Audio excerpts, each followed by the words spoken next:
The bruise on Penelope Drake's cheekbone had faded from purple to a sickly yellow-green, but she could still feel the ghost of her husband's knuckles against her face every time she caught her reflection in the general store window.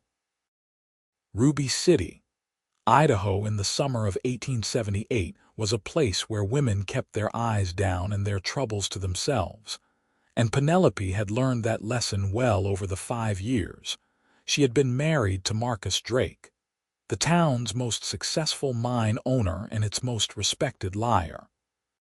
She moved through the dusty street with the practiced invisibility of someone who had learned that being noticed meant being hurt.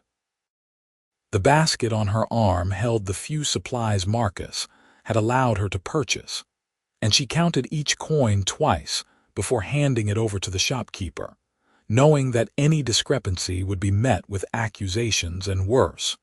When she returned to the grand house on the hill that felt more like a prison than a home, the afternoon sun beat down on Ruby City's main street, turning the packed earth into something that burned through the thin soles of her worn boots, but Penelope barely noticed any more.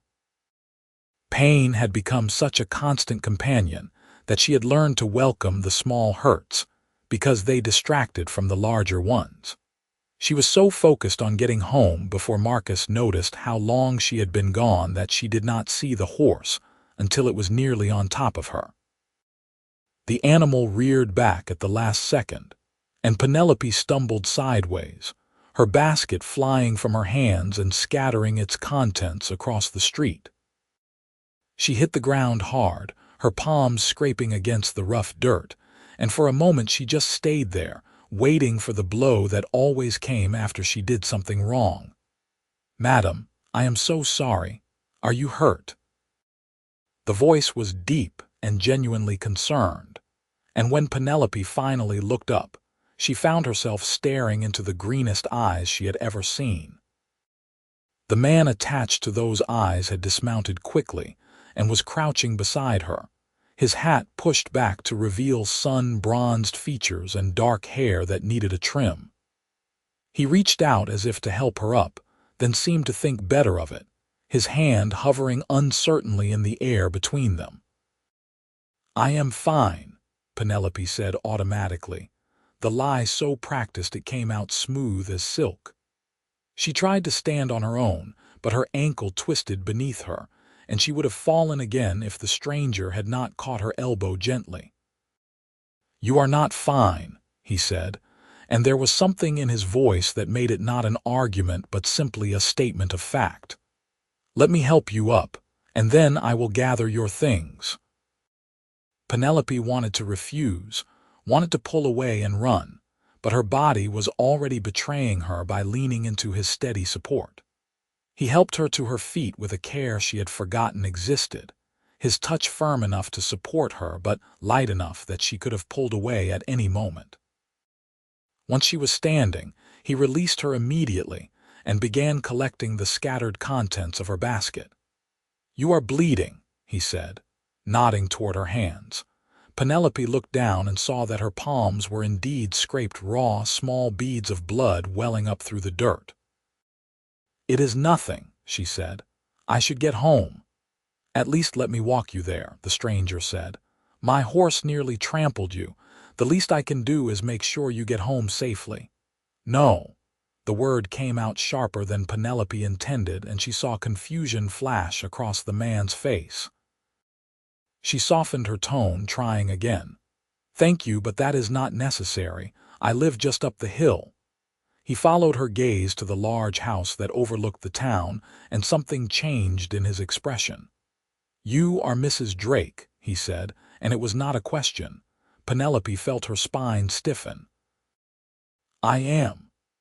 "My name is Kane Xavier," he said, handing her the now refilled basket. "I just took a job at the Silver Bell Ranch working with their horses. I am sorry for nearly running you down, Mrs. Drake. It will not happen again." He tipped his hat to her and turned back to his horse, and Penelope found herself watching the easy way he moved, the confidence in his stride that came from someone who had never learned to make himself small. She realized she was staring and forced herself to turn away, climbing the hill toward the house with its white pillars and its dark secrets. Marcus was waiting for her on the porch, his arms crossed over his broad chest and his face set in the expression that Penelope had learned meant she was in trouble. "You took your time," he said. "Mrs. Henderson was busy with another customer," Penelope lied smoothly. "I had to wait." Marcus's eyes narrowed, but before he could respond, he seemed to notice something over her shoulder. Penelope did not have to turn around to know that Kane Xavier was probably still visible on the street below. "Who is that?" Marcus demanded. "I do not know," Penelope said. "Just someone passing through, I imagine." Marcus grunted and turned back into the house, and Penelope followed, her scraped palms throbbing with each step. She went to the kitchen and began putting away the supplies, her movements automatic after years of the same routine.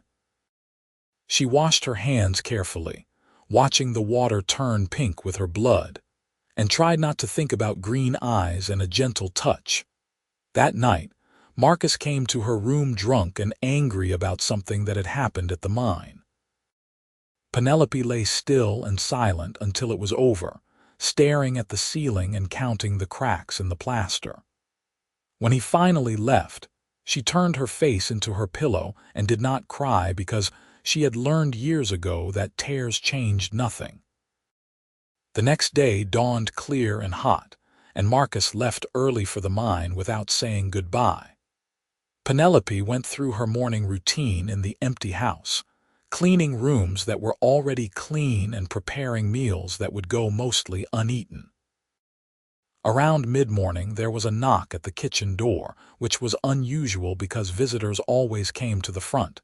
She opened it cautiously and found Kane Xavier standing there with his hat in his hands. "Mrs. Drake," he said, "I hope I am not disturbing you. What are you doing here?" Penelope asked, glancing nervously over her shoulder even though she knew Marcus would not be back until evening. "I wanted to make sure you were all right after yesterday," Kane said, "and to apologize properly. I brought you something." He held out a small jar of what looked like salve. "For your hands. It is something my mother used to make. It will help them heal faster." Penelope stared at the jar as if it were a snake. "You should not be here," she said. "If my husband finds out that you came here, he will be angry." "Then I will not tell him," Kane said simply. "And I do not imagine you will either." He set the jar down on the porch railing and turned to leave, but Penelope found herself calling after him. "Wait." He turned back, hope flickering across his face. "Thank you," she said softly, "for the salve." Kane smiled, and it transformed his entire face. "You are welcome, Mrs. Drake." After he left, Penelope stood on the porch for a long moment, holding the jar of salve in her hands. She knew she should throw it away, should forget that Kane Xavier existed, but instead she found herself opening it and breathing in the scent of herbs and beeswax. That night, she rubbed it into her scraped palms, and the next morning they were already starting to heal.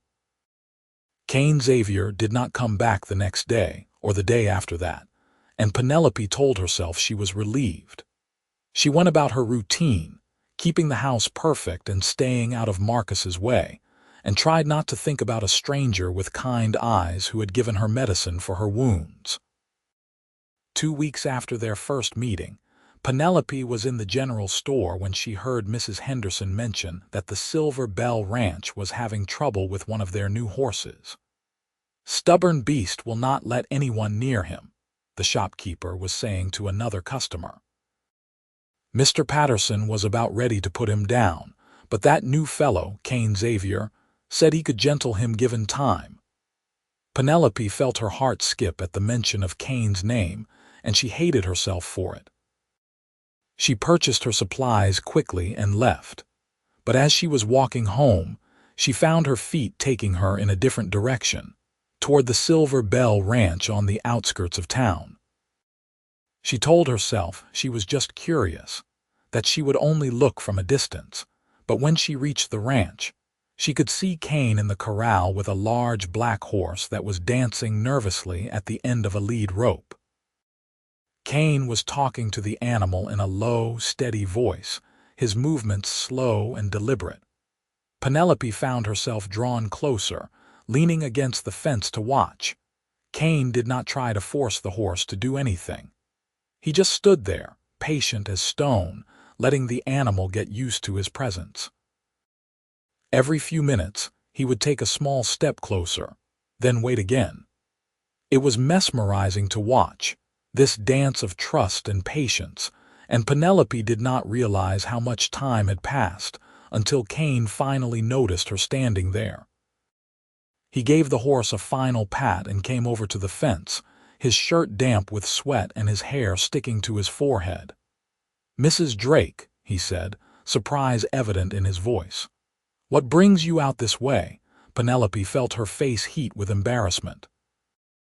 "I was just walking," she said, which was obviously a lie since the ranch was a good 2 miles from town in the opposite direction of her house. Kane did not challenge her on it. Instead, he gestured to the horse. "That is Midnight. Someone broke his spirit before he came here, and now he does not trust people. But I think he can learn again with time." "How long will it take?" Penelope asked. Kane shrugged. "As long as it takes. Some horses heal faster than others, but they all can heal if you are patient enough." Penelope felt as if he was talking about more than just the horse, but before she could respond, she heard the sound of hoofbeats on the road. Her head whipped around, panic flooding her system, but it was only one of the ranch hands returning from town. Still, the moment was broken, and Penelope knew she needed to leave before someone saw her here and told Marcus. "I should go," she said. "Will you come back?" Kane asked. To check on Midnight's progress, Penelope knew she should say no. She knew that every moment she spent with Kane Xavier was dangerous, not for him but for herself. But she found herself nodding anyway. "Perhaps," she said, over the next few weeks, Penelope found reasons to walk out to the Silver Bell Ranch. She told herself she was just watching Kane work with Midnight, and that was true in a way. But it was also true that she was drawn to Kane himself, to the quiet strength in him and the gentleness that seemed so at odds with the rough world they lived in. Kane never pushed her to talk about herself, but he talked about his own life easily. He had grown up on a ranch in Montana, he told her, and had been working with horses since he was old enough to walk. He had traveled around for the past few years, taking jobs where he could find them, but he was thinking it might be time to settle down somewhere. "You like Ruby City?" Penelope asked one afternoon as they sat on the fence watching Midnight graze peacefully in the corral. Kane was quiet for a long moment. "I like some things about it," he said finally, and the way he looked at her when he said it made Penelope's breath catch in her throat. She knew she should stop coming to the ranch. She knew that what she felt when she looked at Kane was dangerous, not just because Marcus would be furious if he found out, but because it reminded her of all the things she had given up hoping for.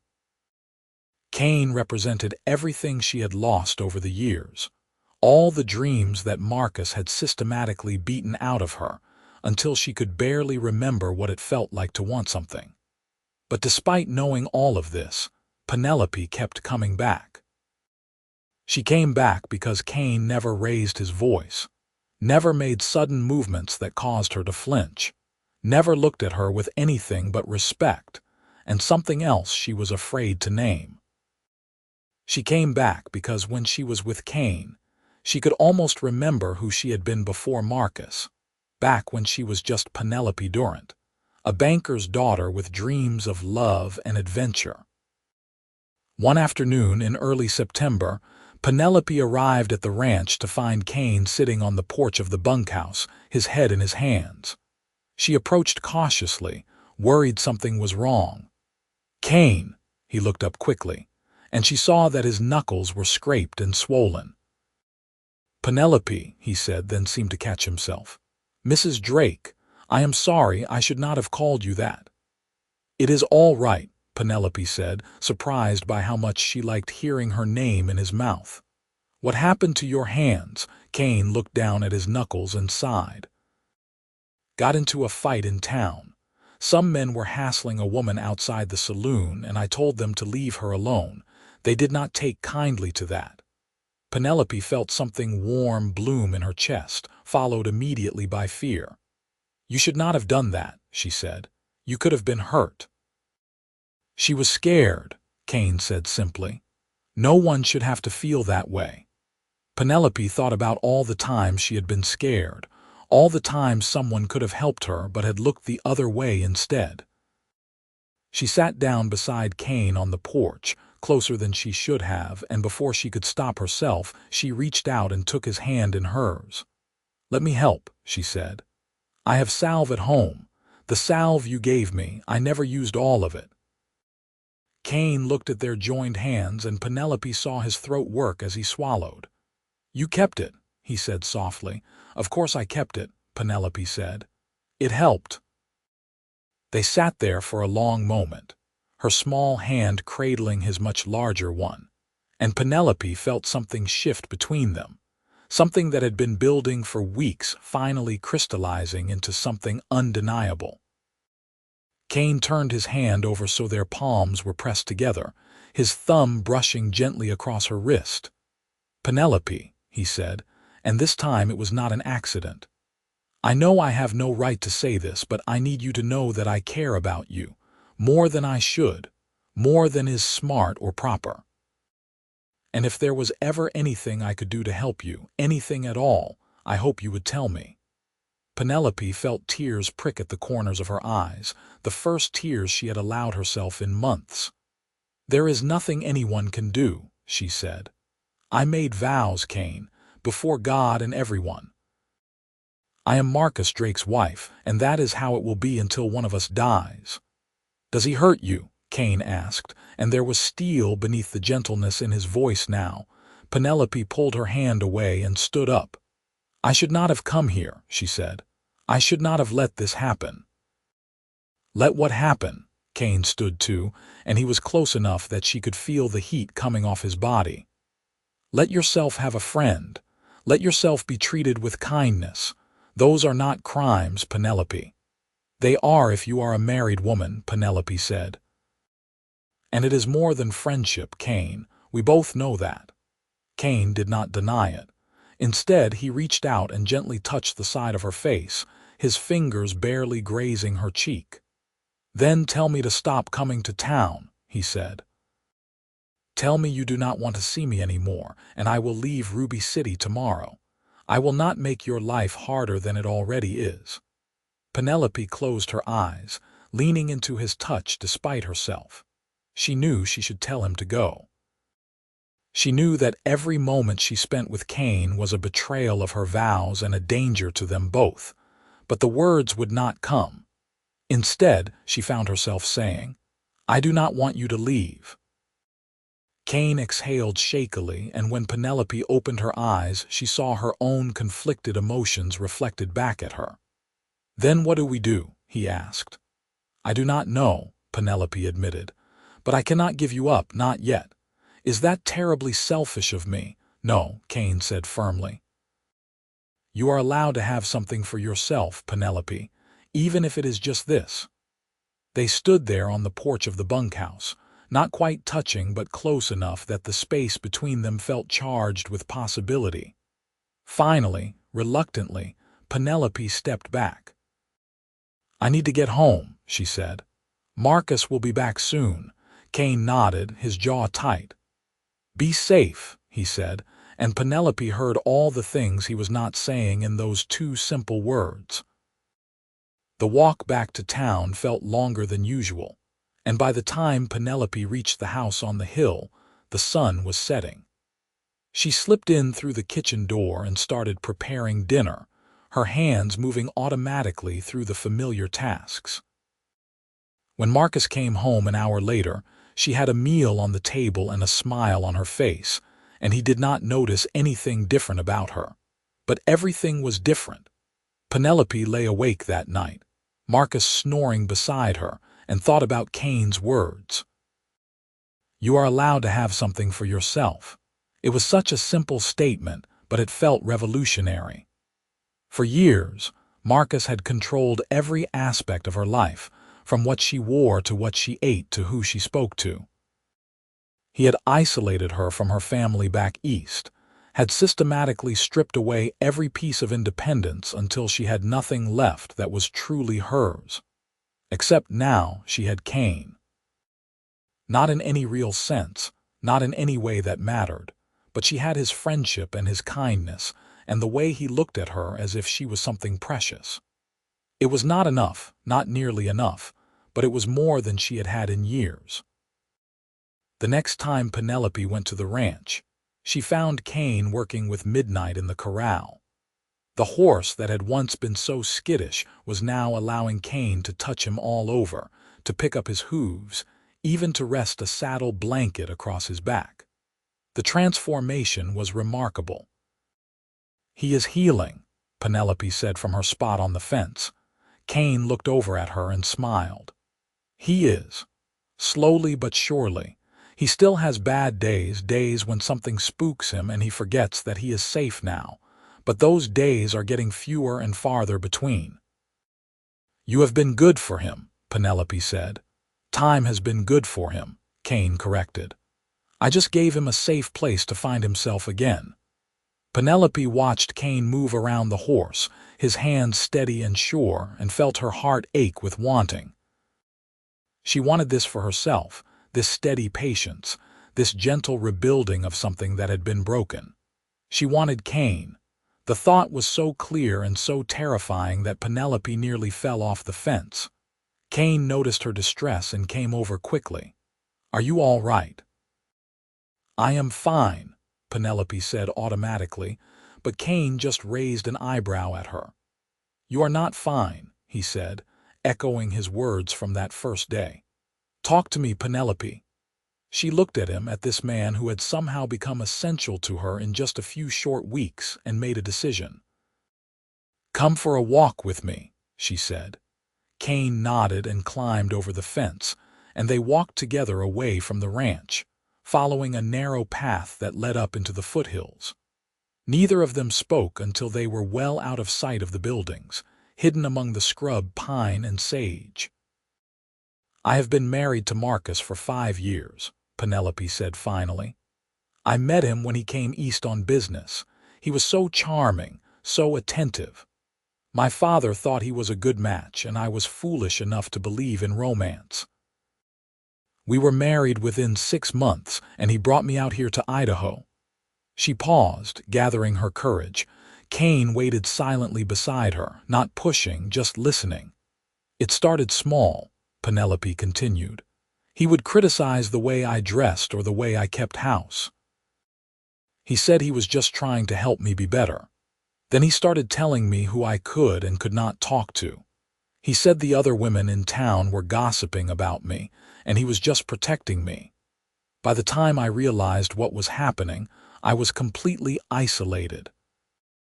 "And then he started hitting you," Kane said quietly. Penelope nodded, relieved that she did not have to say it out loud. "The first time he apologized. He said he had been drinking, that it would never happen again. But it did happen again. It kept happening. And each time he would say he was sorry that I had made him do it, that if I would just try harder to be a good wife, he would not have to discipline me." "Penelope," Kane said, and there was so much pain in his voice that she had to look at him. His eyes were bright with unshed tears. "That is not your fault. None of it is your fault." "I know that," Penelope said. "At least I think I know that. But after years of being told otherwise, it is hard to believe." Kane reached out and took both of her hands in his. "Look at me," he said. When she did, he continued, "You are not responsible for another person's cruelty. Marcus Drake is a grown man who chooses to hurt you. That is on him, not you. Do you understand?" Penelope felt the tears she had been holding back finally spill over. I do not know how to leave him, she whispered. I have no money, no family nearby, nowhere to go, and even if I did leave, he would come after me. Marcus does not give up things that belong to him. You do not belong to him, Kane said fiercely. You are not property. The law says I am, Penelope said bitterly. A wife belongs to her husband. Everything I have, everything I am, is legally his.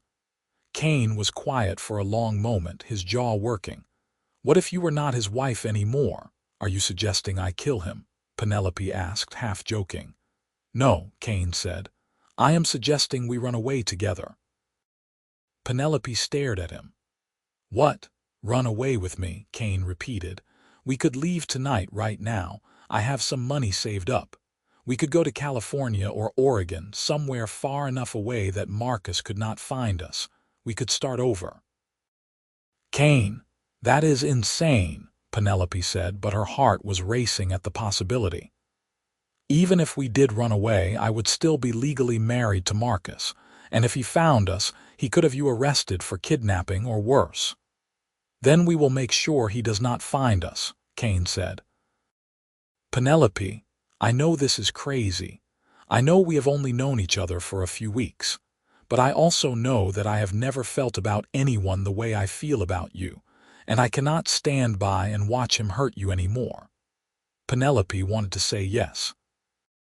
Every fiber of her being wanted to take Kane's hand and run and never look back. But the part of her that Marcus had trained to be cautious, the part that knew what happened when she stepped out of line, held her back. I need time to think, she said finally. Kane nodded, disappointment flickering across his face but not surprise. Of course. Take all the time you need. But Penelope, promise me something. If it gets bad, if you are ever in real danger, you will come to me. Do not worry about propriety or consequences or anything else. Just come to me and I will keep you safe. I promise, Penelope said. They walked back to the ranch in silence, both lost in their own thoughts. When they reached the corral, Kane gave her hand one last squeeze before letting her go. Penelope made her way back to town, feeling as if her whole world had been turned upside down. That night, Marcus noticed something different about her. You seem distracted, he said over dinner. I am just tired, Penelope said, keeping her eyes on her plate. Marcus studied her for a long moment, and Penelope could feel the suspicion radiating off him. You have been going out a lot lately, he said. Walking, you say? I need the exercise, Penelope said. The doctor said it was good for women to get fresh air. What doctor? Marcus demanded. I did not authorize you to see a doctor. Not a local doctor, Penelope said quickly. I read it in one of the magazines at the general store. Marcus grunted, apparently satisfied, but Penelope could tell he was still suspicious. She would have to be more careful, she realized. She would have to see Kane less often, or find better excuses for her absences. But 2 days later, before she could figure out a plan, everything changed. Penelope was in the kitchen when she heard Marcus's voice from the front room, louder than usual. She hurried to see what was wrong and found him standing at the window, staring down at the town below. Who is that? He asked, pointing. Penelope's blood ran cold when she saw Kane riding down the main street. I do not know, she said. Just someone passing through, I imagine. I have seen him before, Marcus said slowly. A few weeks ago when you were coming back from the general store, and Mrs. Patterson mentioned at church that they hired a new hand at the Silver Bell, a horse trainer. I would not know, Penelope said, trying to keep her voice steady. Marcus turned to look at her, his eyes narrow. You have been walking out toward the Silver Bell, have you not? Mrs. Henderson mentioned seeing you on the road that direction. Penelope's mind raced. I sometimes walk that way, she admitted. It is a pleasant route and less dusty than the main road. And it would not have anything to do with this new horse trainer, Marcus asked, his voice dangerously soft. I do not know what you mean, Penelope said. Marcus crossed the room faster than she expected, his hand closing around her upper arm hard enough to bruise. "Do not lie to me," he hissed. "Have you been seeing this man?" "I barely know him," Penelope said, which was technically true even if it felt like a lie. "Please, Marcus, you are hurting me." "I will hurt you a lot worse if I find out you have been unfaithful," Marcus said. He shoved her away and Penelope stumbled back against the wall. "You are not to leave this house without my permission. Do you understand?" "Yes," Penelope whispered. "Yes, what?" "Yes, sir." Marcus nodded, satisfied. "I am going to the mine. When I get back, I expect dinner to be ready." He grabbed his hat and coat and left, slamming the door behind him. Penelope slid down the wall until she was sitting on the floor, her arms wrapped around her knees. She was trapped. Marcus was watching her now, suspicious and angry, and if she tried to see Kane again, he would know. And if he knew, he would kill Kane. Penelope had no doubt about that. Marcus Drake was a powerful man in Ruby City, and he had a temper that was legendary among the miners who worked for him. She stayed on the floor for a long time, trying to figure out what to do. Finally, she forced herself to stand and go to the kitchen to start preparing dinner. Her hands shook as she worked, and twice she had to stop and steady herself against the counter. That night, Marcus came home in a foul mood. One of the mine shafts had collapsed, and while no one had been killed, it was going to cost a lot of money to repair. He took his anger out on Penelope, first with words and then with his fists, and by the time he finally went to bed, she had a split lip and bruises blooming across her ribs. Penelope waited until she heard Marcus's snores, then slipped out of the house into the cool night air. She did not have a plan, did not know where she was going, but her feet carried her down the hill and through the dark streets of Ruby City. It was only when she found herself on the road leading to the Silver Bell Ranch that she realized where she was headed. Kane had told her to come to him if she was ever in danger, and Penelope decided that this qualified. She walked for what felt like hours, her side aching with every step, until she finally saw the dark shapes of the ranch buildings ahead. She made her way to the bunkhouse and knocked softly on the door. There was no answer at first, and Penelope was about to give up when the door opened. Kane stood there in his undershirt and pants, his hair mussed from sleep, and when he saw her, his expression shifted from confusion to fury in an instant. "What did he do to you?" Kane asked, his voice low and dangerous. "Can I come in?"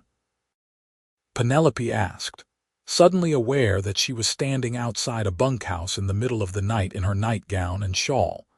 Kane stepped aside immediately, and Penelope entered the small, neat room. There was a narrow bed in one corner, a table and chair in another, and hooks on the wall for hanging clothes. It was sparse but clean, and Penelope felt safer here than she had in her own house in years. Kane lit a lamp and then turned to face her. In the flickering light, she could see his hands clenched into fists at his sides. "Tell me what happened," he said. Penelope told him about Marcus's suspicions, about the confrontation, about what had happened when Marcus came home from the mine. As she spoke, she watched Kane's face grow harder and harder until he looked like he was carved from stone. "We are leaving," Kane said when she finished. "Right now. Tonight. I will saddle up a couple of horses and we will be miles away before he even realizes you are gone." "Kane, no," Penelope said. "We cannot just run away. Marcus will come after us, and when he finds us, he will kill you." "Then he will have to catch us first," Kane said. "Penelope, look at yourself. Look at what he did to you. How much longer are you going to let this go on, until he kills you?" "I am scared," Penelope admitted. Kane's expression softened. He crossed the room and gently took her face in his hands, careful of her split lip. "I am scared too," he said, "but I am more scared of losing you. Come with me, please. Let me take care of you the way you deserve to be taken care of." Penelope looked into his eyes and saw her whole future there, a future that was uncertain and dangerous, but also full of possibility. She thought about going back to the house on the hill, to Marcus and his fists and the slow death of her spirit. She thought about Midnight, the broken horse that was learning to trust again. "All right," she said. "Let us go." Kane kissed her forehead gently, reverently. "Get some rest," he said. "We will leave before dawn. That will give us the most time before anyone notices you are missing." Penelope wanted to argue that she was too nervous to sleep, but the adrenaline that had carried her to the ranch was fading, leaving exhaustion in its wake. Kane gave her the bed and took the floor himself. Despite her protests, and within minutes, Penelope was asleep. She woke what felt like seconds later to Kane gently shaking her shoulder. "It is time," he said softly. Penelope sat up, wincing at the pain in her ribs.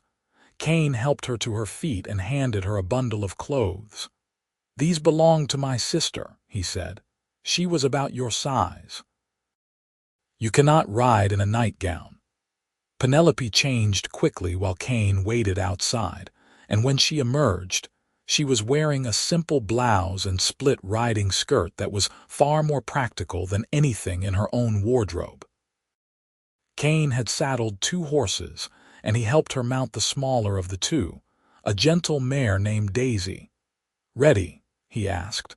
Penelope took a deep breath and nodded. "Ready." They rode out of the ranch yard just as the first hints of dawn were touching the eastern sky. Kane set a steady pace, not too fast to exhaust the horses, but fast enough to put distance between them and Ruby City. They rode in silence for the first hour, both of them listening for sounds of pursuit. As the sun rose fully, painting the Idaho landscape in shades of gold and amber, Penelope finally started to believe that they might actually make it. She looked over at Kane, riding easy in his saddle, and felt something like hope unfurl in her chest. "Where are we going?" she asked. "Oregon," Kane said. "I have a cousin who has a ranch near Portland. He will give us work and a place to stay, at least until we figure out what to do next." "That is hundreds of miles away," Penelope said. "I know," Kane said. "But the farther we get from Ruby City, the harder it will be for Marcus to find us." They rode for most of the day, stopping only briefly to rest the horses and eat some of the supplies Kane had packed.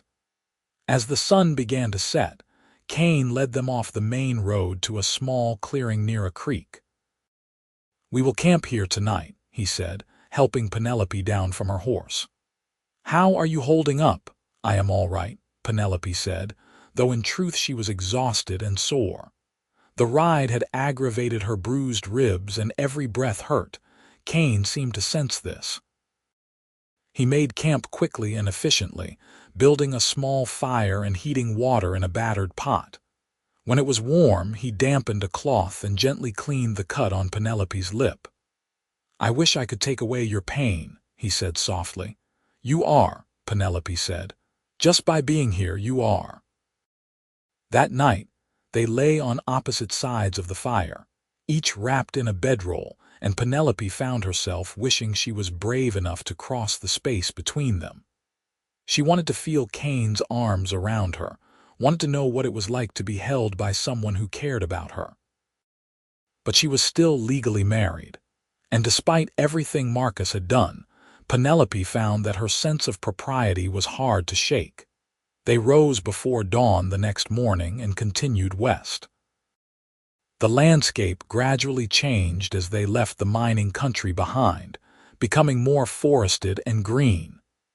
They passed through small settlements where no one knew them, where they were just another couple traveling west. On the third night, as they made camp near a stand of ponderosa pine, Kane finally said what they had both been thinking. "Marcus will have noticed you are gone by now." "I know," Penelope said. "He will be looking for you," Kane continued. "For us." "I know that too," Penelope said. "But we have a head start, and Idaho is a big territory. Maybe he will not find us."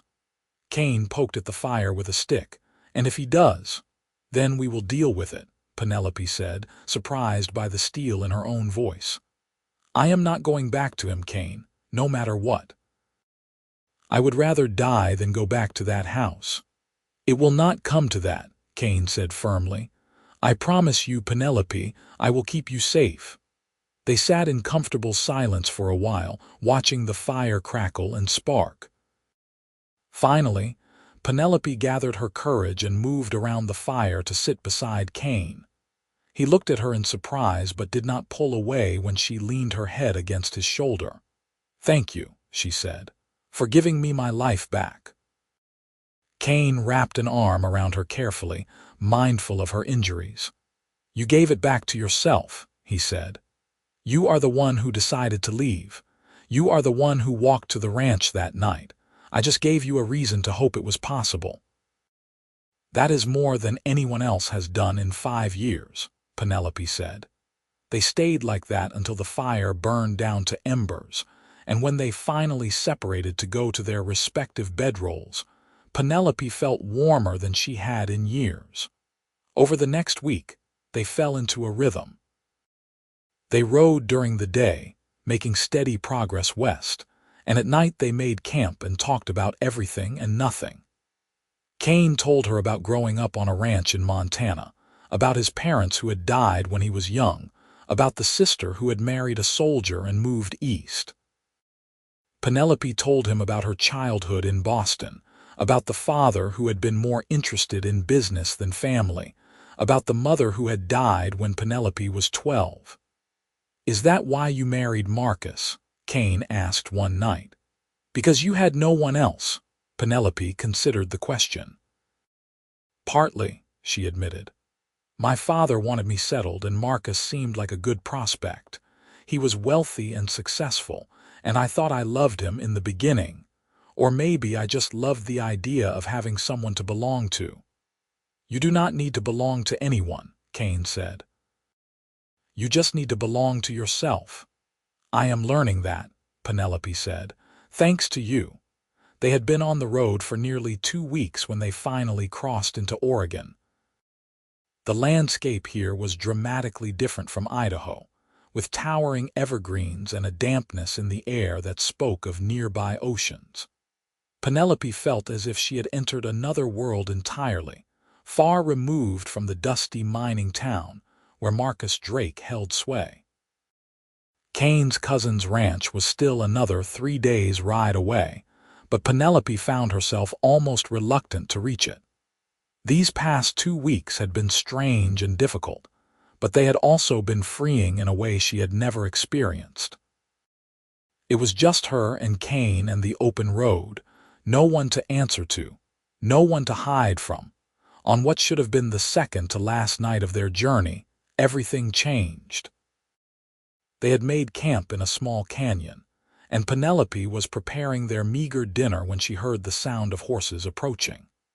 She looked up, startled, and felt her blood turn to ice when she saw Marcus Drake riding into their camp, flanked by 2 men she recognized as miners from Ruby City. Kane was on his feet instantly, positioning himself between Penelope and the newcomers. "You are not welcome here," he said, his hand moving to the gun at his hip. Marcus dismounted slowly, his face twisted with rage. "You," he said, pointing at Kane. "You stole my wife." "She is not property to be stolen," Kane said. "She left of her own free will." "Is that what she told you?" Marcus laughed, but there was no humor in it. "My poor wife has been suffering from hysteria. The doctor warned me she might do something irrational. I am just here to bring her home where she belongs." "I am not going anywhere with you," Penelope said, surprised by how steady her voice was. She moved to stand beside Kane, facing her husband. "I left you, Marcus. I do not want to be married to you anymore." "What you want is irrelevant," Marcus said. "You are my wife. That means you do what I say." He looked at the 2 men with him. "Grab her." The miners moved forward, but Kane drew his gun in one smooth motion. "Take another step and I will put a bullet in both of you," he said calmly. The miners stopped, looking uncertainly at Marcus. Marcus's face turned an alarming shade of red. "You think you can threaten me?" he demanded. "I am Marcus Drake. I own half of Ruby City. When I am done with you, they will not even find your body." "Maybe," Kane said. "But right now, I am the one with the gun. So here is what is going to happen. You and your men are going to get back on your horses and ride away. Penelope is staying with me." "Over my dead body," Marcus snarled. "That can be arranged," Kane said, and there was something in his voice that made even Marcus take a step back. For a long moment, everyone froze. Then Marcus seemed to come to a decision. "Fine," he said, "keep her. But know this, Xavier, she is still legally my wife. Which means when I find you again, and I will find you, I can have you arrested for kidnapping. Or I can just kill you and claim you were stealing my property. Either way, you are a dead man." "Then I guess I better make sure you do not find us," Kane said. Marcus glared at him for a moment longer, then turned to Penelope. "You are making a mistake," he said. "You are throwing away everything for some saddle tramp. When he gets tired of you, when he realizes what a burden you are, he will leave you with nothing.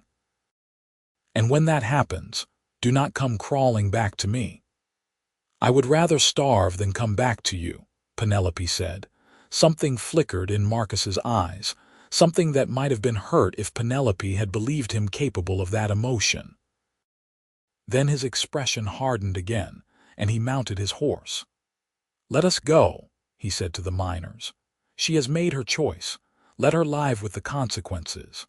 They watched as Marcus and his men rode away, and it was not until they were completely out of sight that Kane finally lowered his gun. His hand was shaking. Penelope noticed. "Are you all right?" she asked. "I should be asking you that," Kane said. He turned to face her, and she saw fear in his eyes.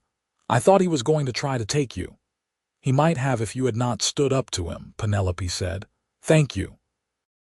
"We need to move," Kane said, already starting to break camp. "He said he was leaving, but I do not trust him. He might circle back with more men." They rode through the night, pushing the horses harder than was wise, until they were both too exhausted to continue. They made a cold camp in a dense thicket of trees, not daring to light a fire in case Marcus was indeed following them. "What did he mean about you still being his wife?" Kane asked as they huddled together for warmth. "Can he really have me arrested?" "Technically, yes," Penelope admitted. "A wife is legally the property of her husband. If I leave without his permission, he can force me to return, and anyone who helps me can be charged with kidnapping or theft." "That is barbaric," Kane said. "That is the law," Penelope said bitterly. "At least for now. There are people back east fighting to change it, but here in the West, a woman has no rights once she marries." Kane was quiet for a long moment. "What if you were not married anymore?" he asked finally. "We have been over this," Penelope said.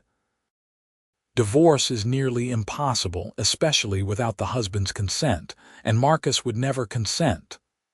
"I was not thinking about divorce," Kane said slowly. "What if Marcus was dead?" Penelope pulled back to look at him. "Kane, you cannot kill him. They would hang you." "I know," Kane said.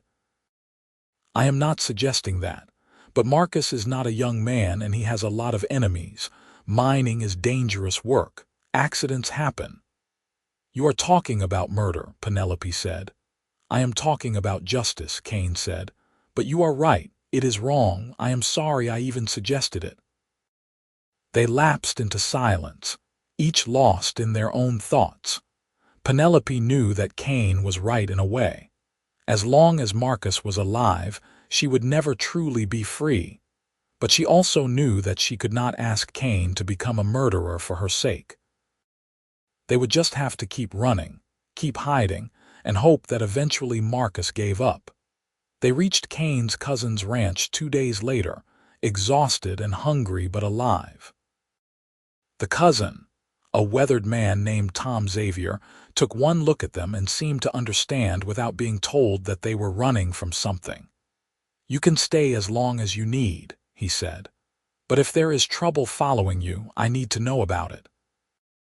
Kane explained the situation in broad strokes, leaving out the more dangerous details. Tom listened without interrupting, and when Kane finished, he just nodded. "My wife's sister left a bad marriage a few years back," he said. "I understand how these things go. You can stay in the cabin out past the barn. It is not much, but it is private. And Kane, I can always use another hand with the horses if you are interested in work."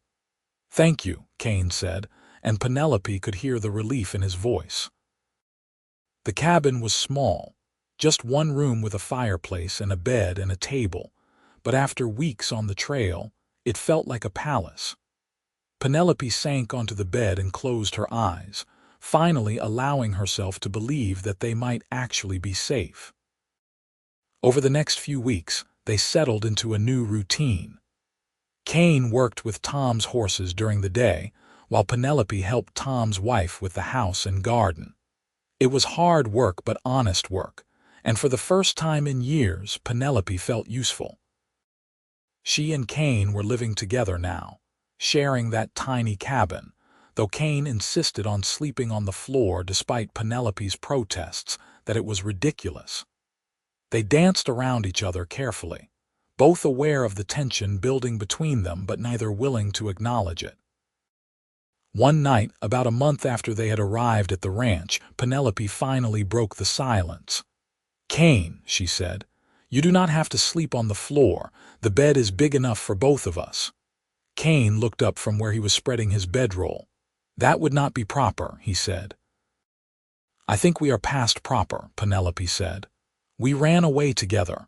We are living together without being married. Sharing a bed is hardly the worst thing we could do." "It is not that simple," Kane said. "Penelope, you are still technically married. And even though I have no respect for those vows after what Marcus did to you, I do not want you to do something you will regret." "I will not regret it," Penelope said. She stood and crossed the small space between them. "Kane, I know this is complicated. I know we are in a situation with no good answers, but I also know that I care about you, more than care about you, and I do not want to waste whatever time we have together being proper." Kane stood slowly, his eyes searching her face. "Are you sure?" he asked. "I am sure," Penelope said. Kane reached out and gently cupped her face in his hands. "I love you," he said. "I have loved you since the moment you fell in the street in front of my horse. I know it is too soon and too complicated, but I need you to know that." "I love you too," Penelope said, and it felt like the most honest thing she had said in years. Kane kissed her then, gently at first as if she might break, and then deeper as Penelope responded. It was nothing like kissing Marcus had been. There was no demand in it, no taking, just a mutual sharing of something precious. That night they finally shared the bed, wrapped in each other's arms. They did not make love, not yet, because despite everything, Penelope was not quite ready for that final step. But they held each other through the night, and that felt like enough. 3 months passed in relative peace.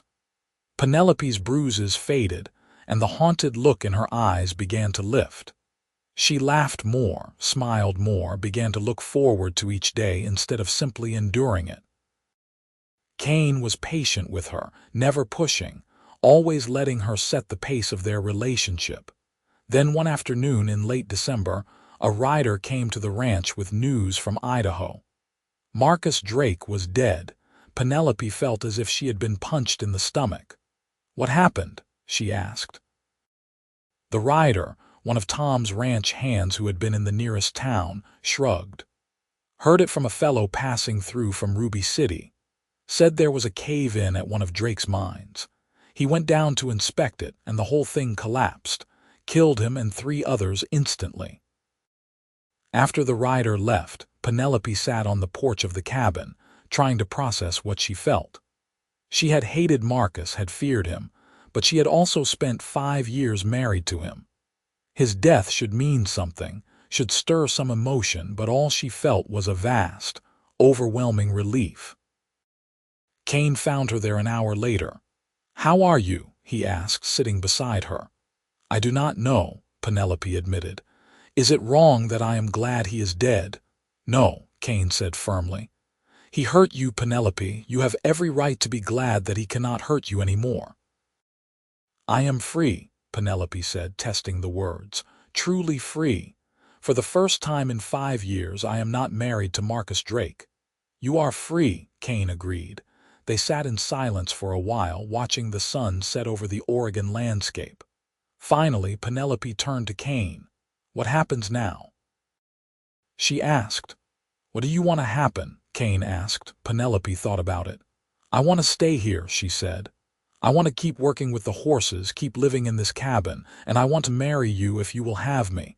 Kane's face lit up. "If I will have you." "Penelope, I would marry you tonight if I could." "Then let us do it," Penelope said. "Let us get married and build a life together. A real life, not one based on fear and hiding." Kane pulled her into his arms and kissed her deeply. "Yes," he said when they finally broke apart. "Yes to all of it." They were married on New Year's Day, 1879, in a small church in the nearest town. Tom and his wife stood as witnesses, and afterward they had a simple celebration at the ranch. It was nothing like Penelope's first wedding, with its elaborate dress and formal reception. This wedding was simple and sincere, and Penelope would not have changed a single thing about it. That night, in the privacy of their cabin, Penelope and Kane finally consummated their marriage. It was nothing like Penelope's experiences with Marcus. Kane was patient and gentle, attentive to her needs and her fears, and when it was over, Penelope lay in his arms and felt truly cherished for the first time in her life. "Are you all right?" Kane asked, stroking her hair. "I am perfect," Penelope said. "I am finally, truly perfect." The months that followed were the happiest of Penelope's life. She and Kane worked together with the horses, and Penelope discovered she had a natural talent for it. The animals sensed her gentleness and patience, and under her care, even the most skittish horses began to trust again. By the summer of 1879, they had saved enough money to buy a small piece of land adjacent to Tom's ranch. They built a house there, nothing fancy but solid and theirs, and started breeding horses of their own. Kane handled the training, while Penelope managed the business side, keeping the books and negotiating sales. In the fall of that year, Penelope realized she was pregnant. She was terrified at first, memories of Marcus and what kind of father he would have been haunting her dreams. But Kane was overjoyed, and his excitement slowly eased her fears. "You are going to be an amazing mother," he told her one night as they lay in bed, his hand resting on her still flat stomach. "How do you know?" Penelope asked. "Because you are amazing at everything you do," Kane said simply. "And because you have so much love to give. This child is going to be so lucky to have you." Their son was born in May of 1880, healthy and loud and perfect.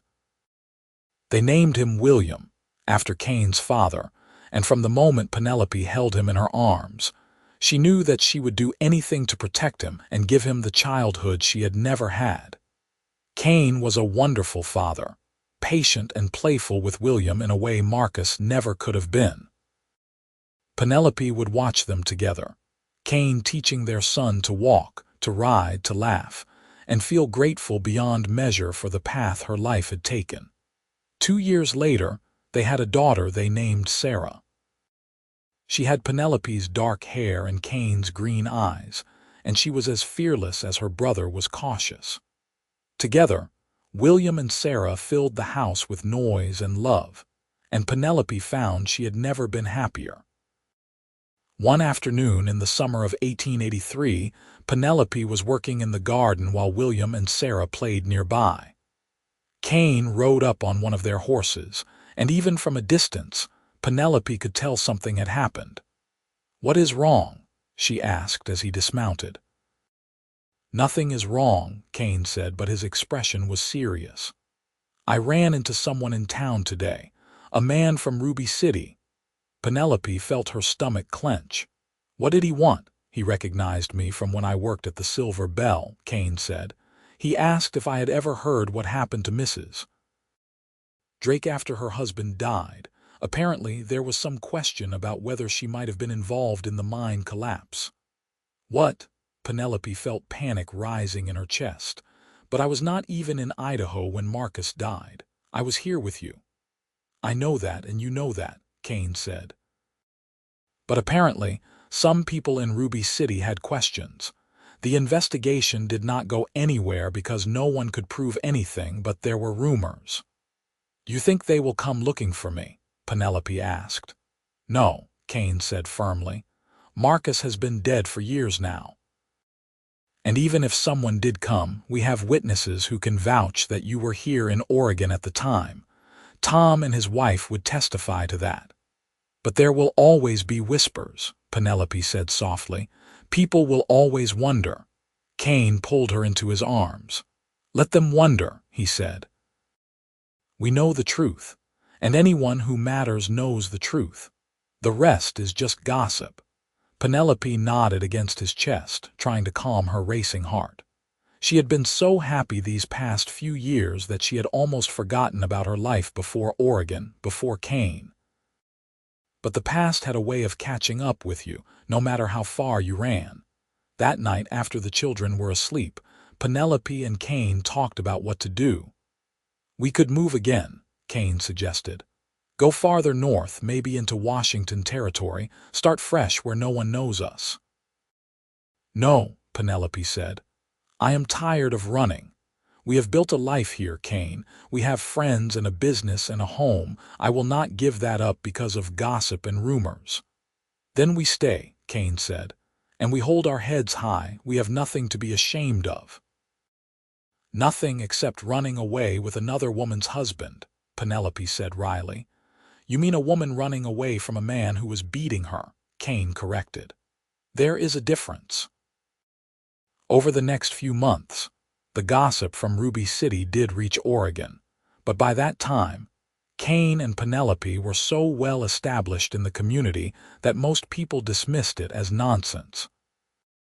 The few who did give them suspicious looks found themselves confronted by Tom Xavier and others who vouched loudly for the couple's character. Eventually, the whispers faded, and life returned to normal.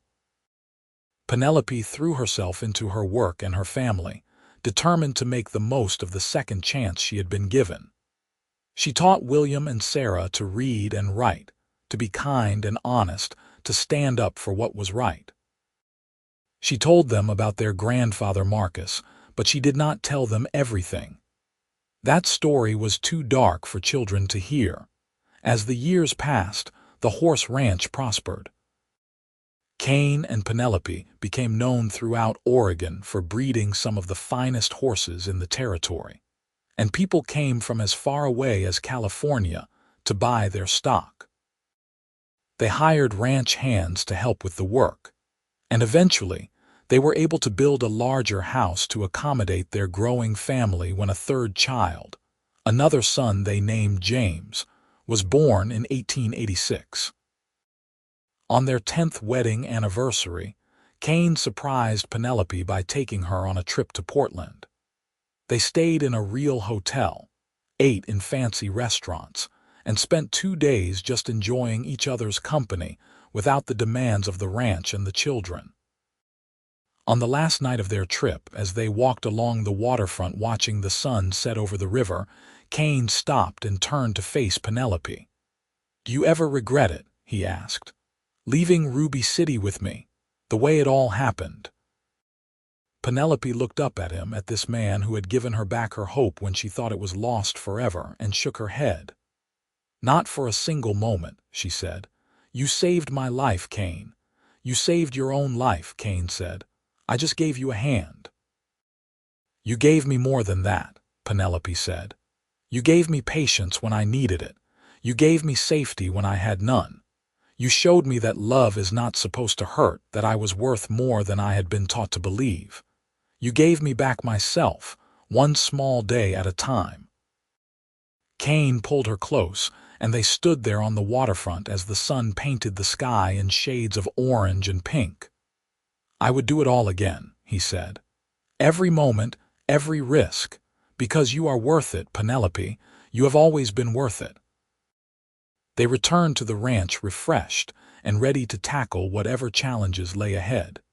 William was 9 now, old enough to start helping seriously with the horses.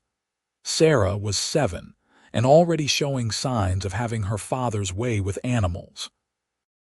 James was only 3, but he toddled around the ranch like he owned it, fearless and full of joy.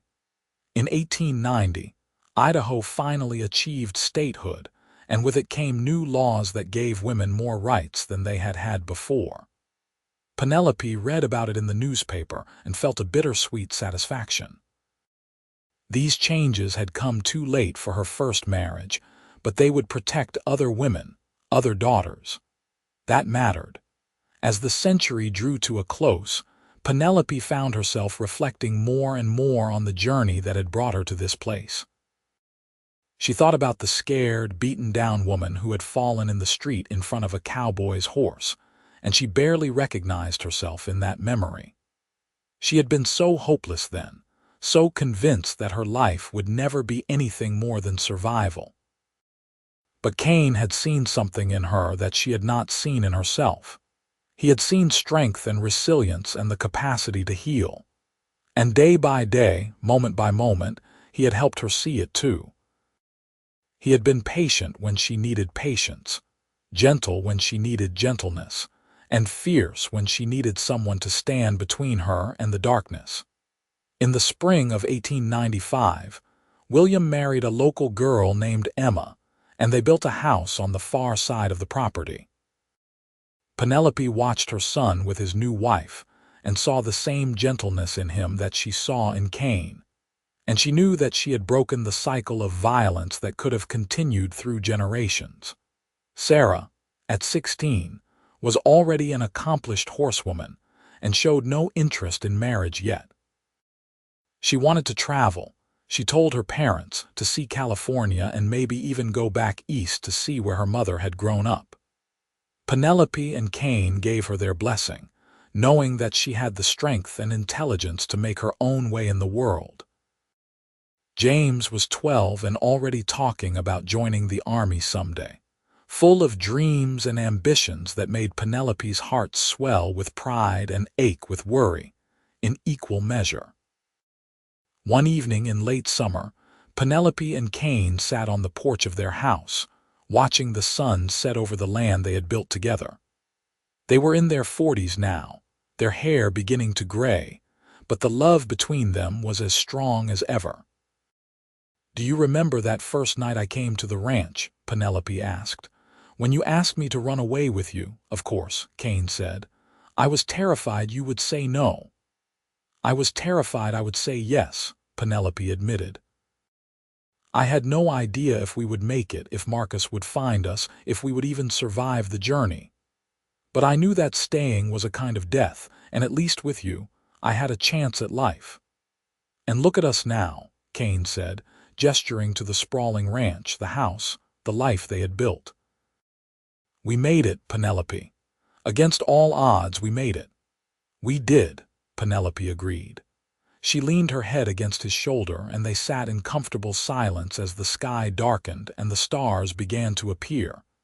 In 1898, Sarah returned from her travels full of stories and plans. She had met a young lawyer in San Francisco, and she was thinking about moving there permanently. Penelope felt a pang at the thought of her daughter so far away, but she understood the pull of new horizons. She gave Sarah her blessing and her love, and watched her board the train west with tears in her eyes.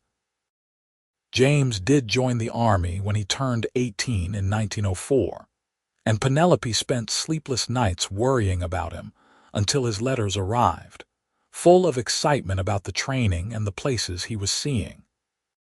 He was stationed in the Philippines for a time, then returned to the States and eventually settled in Montana, where he met a woman named Grace and started his own family.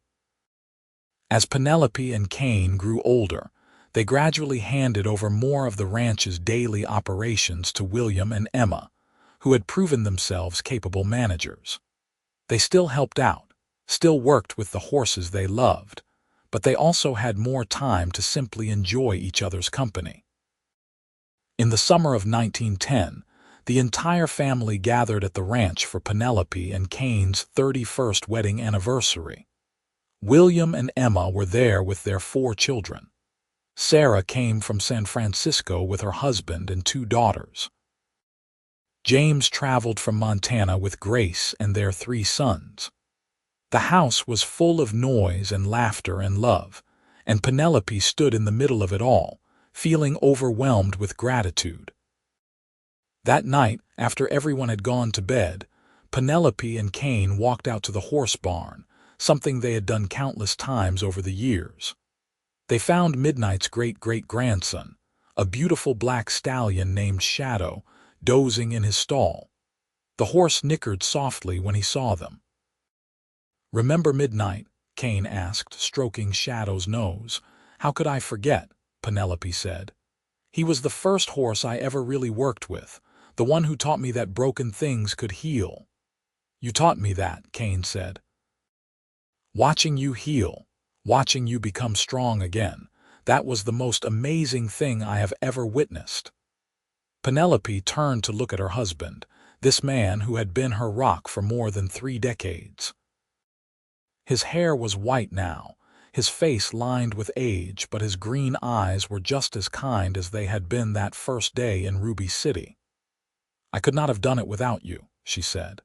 "You gave me hope when I had none left. You gave me patience and love and safety. You gave me a reason to keep going." "And you gave me purpose," Kane said. "You gave me a family and a home and a love deeper than I ever thought possible. We saved each other, Penelope." They stood there in the barn, surrounded by the horses they had spent their lives working with, and Penelope knew that Kane was right. They had saved each other. She had been broken, her hope beaten out of her by years of abuse and fear, but Kane had given it back to her, one small day at a time. He had been patient when she needed patience, gentle when she needed gentleness, strong when she needed strength. And she had given him something too. She had given him the chance to be the kind of man he had always wanted to be, the kind of man who protected instead of hurt, who built up instead of tearing down. Together, they had created something beautiful and lasting, a legacy of love that would continue through their children and grandchildren for generations to come. In the spring of 1915, Kane fell ill with pneumonia. He was 71 years old, and despite Penelope's best efforts and the doctor's care, he grew weaker by the day. Penelope sat by his bedside, holding his hand and remembering all the years they had shared. "I am not afraid," Kane told her one afternoon, his voice weak but steady. "I've had a good life, Penelope, a better life than I ever dared to dream of." "Do not talk like that," Penelope said, tears streaming down her face. "You are going to get better." Kane squeezed her hand gently. "We both know that is not true," he said, "but that is all right. I am ready. I just need to know that you are going to be all right." "I will never be all right without you," Penelope said. "Yes, you will," Kane said firmly. "You are the strongest person I know, Penelope Drake Xavier. You survived things that would have broken lesser people. You built a life and a family and a legacy. You are going to be just fine." He died 3 days later, peacefully in his sleep, with Penelope holding his hand. The funeral was attended by what seemed like half of Oregon, people whose lives Kane had touched over the years. Penelope stood at the graveside, surrounded by her children and grandchildren, and said goodbye to the love of her life. The months after Kane's death were difficult. Penelope had never lived alone, and the house felt empty without him. But she was not broken this time. Kane had taught her too well, had shown her too clearly that she was strong enough to face whatever life threw at her. She threw herself into working with the horses, finding solace in the familiar routines. William worried about her working so hard at her age, but Penelope insisted. The horses needed her, and she needed them. One afternoon in the fall of 1916, Penelope was in the corral with a young mare that had been abused by her previous owner. The horse was skittish and afraid, and Penelope recognized that fear all too well. She stood patiently in the center of the corral, speaking in low, gentle tones, waiting for the mare to approach. It took an hour, but finally, the mare took a tentative step forward. Then another. And another. Until finally, she was close enough for Penelope to reach out and stroke her neck. "There you go," Penelope murmured. "See, you are safe now. No one is going to hurt you anymore." As she worked with the mare, Penelope felt Kane's presence all around her.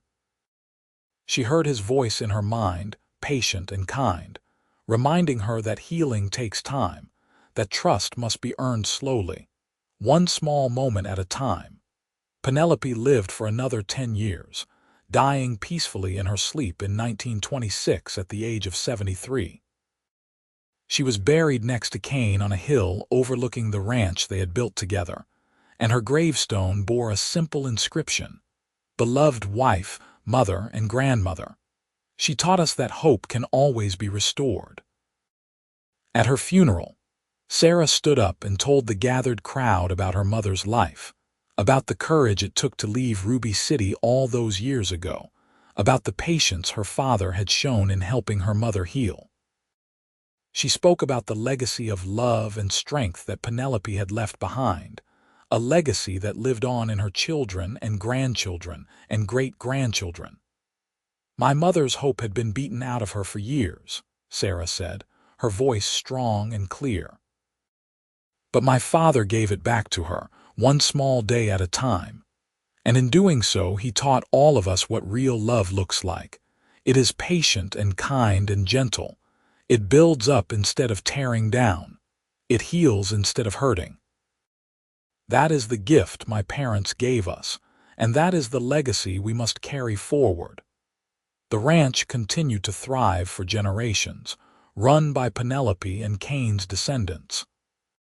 The Xavier name became synonymous with quality horses and fair dealing, and the story of how Penelope and Kane had found each other became family legend, passed down through the years as a reminder that hope can always be restored, that love can heal even the deepest wounds, and that it is never too late to start over. And sometimes, on quiet summer evenings, the family would gather on the hill where Penelope and Kane were buried and look out over the land they had built together. They would tell their children about the cowboy who had given a broken woman back her hope, one small day at a time, and about how that hope had grown into something beautiful and lasting that would continue for generations to come.